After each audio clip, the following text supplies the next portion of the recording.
narrative all the time. And so it's really up to us to tune our viewpoint to make the business process as colorful, imaginative, and fun as humanly possible. And we have to ask ourselves, are we reacting or are we creating to this external world?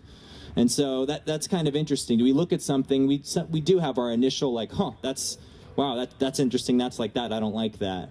But reaction really makes it to where we're more dependent upon the environment, and then we're saying that it's an unmoving thing, and then we just have our feelings towards it, and that's it. And there's not a lot of room for life or growth.